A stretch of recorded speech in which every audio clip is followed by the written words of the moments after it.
지금 많은 교회에서 사도신경을 외웁니다. 사도신경을 안 외우면 이단이라고 말합니다. 그러나 그건 정말 무지하기 짝이 없는 소리입니다. 사도신경은 가톨릭 교리문답 제811항에 나옵니다. 가톨릭은 사도들이 모여서 사도신경을 만들었다고 거짓말을 합니다. 사도신경은 사도들이 만들어서 외웠던 것이 아니라 가톨릭의 교리를 적어놓은 것입니다. 가톨릭을 믿어야 죄가 사해지고 몸이 다시 살고 영원히 산다는 뜻입니다. 사도신경 가운데 성도가 서로 교통하는 것이라는 말은 가톨릭에서 추앙하는 성인들에게 기도하는 것을 의미합니다. 가톨릭은 죽은 자에게 기도를 합니다. 죽은 성인들에게 소원 성취를 빕니다. 그리고 마리아에게도 기도합니다. 사도신경은 하나님을 모독하는 가톨릭의 교리라는 것을 잊지 마세요. 성경에 나와 있지도 않은 뭔가를 중얼중얼 외우지 마세요. 뭔가를 중얼중얼 외우는 것은 주문 외우는 것이나 연불 하는 것과 똑같습니다. 가톨릭은 431년에 십자가와 마리아 숭배를 도입했습니다. 가톨릭이 숭배하는 태양신을 상징하는 십자가를 교회에서 기독교 상징이랍시고 쓰고 있습니다. 그리고 일부 교회들이 강대상 안쪽의 십자가에 M자 모양의 천을 걸어놓고 있는데 그건 가톨릭에서 마리아를 상징할 때 쓰는 겁니다. 그런데 그걸 교회에서 자랑스럽게 쓰고 있습니다. 정말 교회가 얼마나 맛이 갔는지 알 수 있습니다. 십자가는 가톨릭의 상징이지 기독교의 상징이 아닙니다. 이스라엘 여자들이 성전에서 단무스를 위해 애곡했었는데 십자가는 그 단무스를 상징합니다.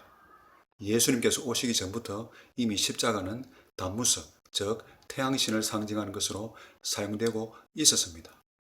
성경에 나오는 십자가는 원어를 라틴어로 번역하고 다시 영어로 번역하는 과정에서 나온 오역입니다. 예수님은 십자가에 달려 돌아가신 것이 아니라 나무에 달려 돌아가셨습니다.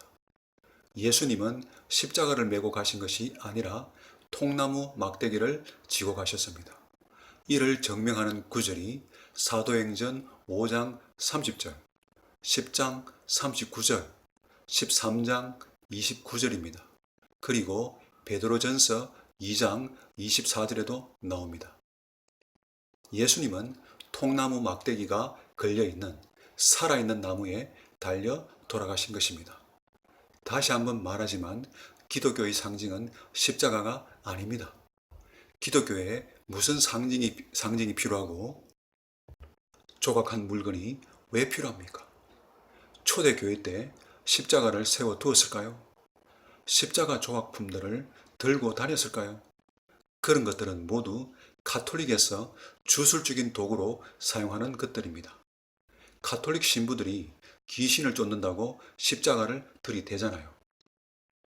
하나님께 영광의 박수를 올려드립시다 하면서 박수치는 것도 가톨릭이 마리아에게 박수치는 것을 따라하는 것입니다. 박수는 사람한테 쳐주는 거지 시건방지게 감히 하나님께 박수를 친다는 그 발상이 얼마나 교만합니까? 촛불 켜고 강대상 주변을 꽃으로 장식하고 목사가 가운 입고 성가대 대원들도 가운 입고 장례식 때 거창한 예배의식을 하고 이런 것들 말고도 많이 있는데 이 모든 것들은 가톨릭에서 하는 것입니다. 그걸 교회에서 똑같이 따라하고 있습니다. 송구영신 예배 때 촛불은 왜 켜고 있습니까? 쓸데없이. 가톨릭은 항상 촛불을 켭니다. 가톨릭은 태양신을 믿는 자들이기 때문에 항상 불을 숭배합니다. 가톨릭 성당에 가보면 마리아상이 있는 곳에 항상 촛불을 켜둡니다. 그리고 마리아에게 절을 합니다. 미사 때도 항상 촛불을 켭니다. 교회에서 그걸 또 따라하고 있습니다. 영성이라는 말도 가톨릭에서 나온 용어입니다. 수많은 기독교인들 죽인 그 악명 높은 예수회를 만든 로욜라라는 자가 영성이라는 말을 처음 사용하였습니다. 영성은 곧 뉴에이지이며 영적인 체험을 강조하는 것입니다. 이것은 마리아와 접신하는 것입니다. 즉, 마리아의 모습을 한 귀신과 접신하는 것입니다. 한마디로 영성은 무당이 귀신과 접신하는 것과 똑같은 영적인 상태를 의미합니다. 어떤 교인들은 우리 목사님은 영성이 뛰어나신 분입니다 라고 자랑합니다. 이 말은 우리 목사님은 귀신과 자주 접신합니다 라는 말과 똑같습니다. 많은 신학 교수들과 목사들과 교인들이 영성이라는 말을 자주 사용합니다. 영성이라는 말의 뜻을 좋게 그럴듯하게 포장해서 말입니다. 그러나 성경에는 성령 충만, 믿음 충만이라는 단어는 있어도 영성이 어떻고 라는 말은 없습니다. 많은 교인들이 영성이라는 단어의 의미를 정확히 모르면서 그런 말을 사용해야 품이 있고 지식이 있는 교인으로 생각해 줄 것 같아서 아주 자주 애용하고 있습니다.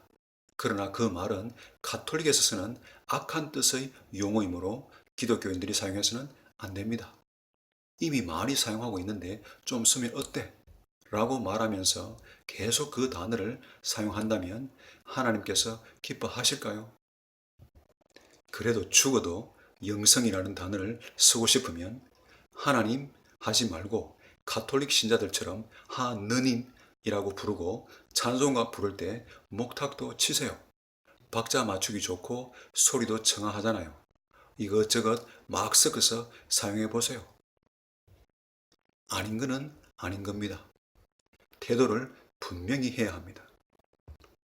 그리스도인이라면 이방 종교들의 행태를 멀리해야 하는 게 당연한 자세 아닙니까? 유아 세례도 가톨릭에서 나온 악한 의식입니다. 유아 세례는 원래 어린 아기를 태양신에게 바치기 위한 정결 의식이었습니다. 바알에게 아기를 바치기 전에 했던 의식이 유아 세례였습니다. 이것을 가톨릭이 지금도 그대로 하고 있습니다. 가톨릭 신부가 유아 세례를 줍니다. 이걸 교회 목사들이 따라하고 있습니다. 세례는 회개를 의미합니다. 그런데 아기가 무슨 회개를 할 수 있습니까? 아기가 세례를 받는 게 말이 됩니까? 유아 세례는 태양신에게 아기를 바치기 위한 의식이었다는 것을 잊지 마세요. 이런 것들 말고도 가톨릭의 영향을 받은 것이 정말 많습니다. 요즘 신학 교수들이나 목사들 중에 성경을 성서라고 부르는 사람들이 많은데 성서는 가톨릭이 성경의 권위를 깎아내리기 위해 부르는 말입니다. 그걸 또 약삭빠른 신학 교수들과 목사들이 따라해서 교인들에게 혼란을 줍니다. 지금의 교회는 이미 가톨릭화 되었습니다. 천주교 성당에서 하는 것과 거의 비슷하게 교회에서 행하고 있습니다. 교회에서 목사가 교인들을 쭉 세워놓고 넘어뜨리는 것과 예언한다면서 점쟁이처럼 말하는 예언사역 등등을 성령운동이라고 하는데 이것도 가톨릭에서 나온 것입니다. 가톨릭은 우리 기독교에 정말 많은 해악을 끼치고 있습니다. 이미 가톨릭화 되어 있는 교회에서 믿음을 갖게 되고 그 믿음을 지킨다는 게 얼마나 힘든지 모릅니다. 이 마지막 시대에 살면서 스스로 살 길을 잘 찾아야 합니다. 조심하세요. 잘 분별하지 않으면 큰일 납니다.